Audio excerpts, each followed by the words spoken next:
This is Mr. Byron T. Watts, and this time I'm going to show you quickly the building as it is now. This isn't what it looked like when I was in school here, but this is where I attended the 7th grade of my educational upbringing, and frankly it was the worst year of my life as far as education goes.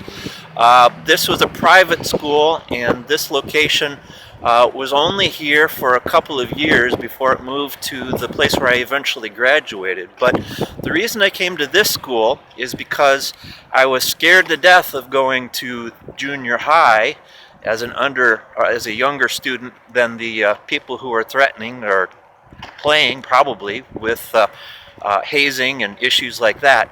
So I came to this place and pretty much got beaten up by the entire class, and things were pretty rough, and met a lot of good people, but not a lot of them liked me very much.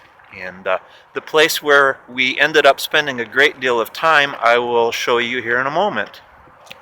The fence is still here, and it's still broken down, and this is right where we would cross over into state property, which now I'm technically trespassing. And it's overgrown a little bit, but this is an area that has a great deal of woods. The top of this hill is currently an Illinois interstate rest area, which was partly developed when I was at this location going to school, but it hadn't been fully developed. The concrete or the asphalt, depending on what the roadway is, was laid in place, but nothing was being used up there. So this is where we spent a lot of time running through the woods with sleds, and there's a lot of hills in here, and doing interesting kid things when we had some time. Here's another view of some of the woods area and the hills, and there's a bit of a gully down here. Lots of interesting things. And this is a view from the top, looking down on the interstate where the Wayside Rest is now established and developed, and technically I'm no longer trespassing. But this is the place where we spent a great deal of time. And one other thing happened up here. Not here now, but there used to be a big grove of trees right here, and behind me was, right next to it, was a bit of prairie grassland. And right down below it, can't see it there, but down below a little bit further there's a little pond and a house across the pond. And I had an interesting experience on this very spot when I was in 7th grade. My friend Brian and I were walking along up here like some of us did regularly when we had a free hour or two. And I had picked up a Bic lighter and saw all this cool prairie grass and one little spot that it looked like I could light just a little bit of grass, and it would be cool to see what happened. And it didn't occur to me that it was on the side of a little ditch or a little gully, and the fire actually went both ways. And then I realized that just like right now, there was a breeze blowing directly toward the standing grove of pine trees, and under that pine tree grove, of course, was a very large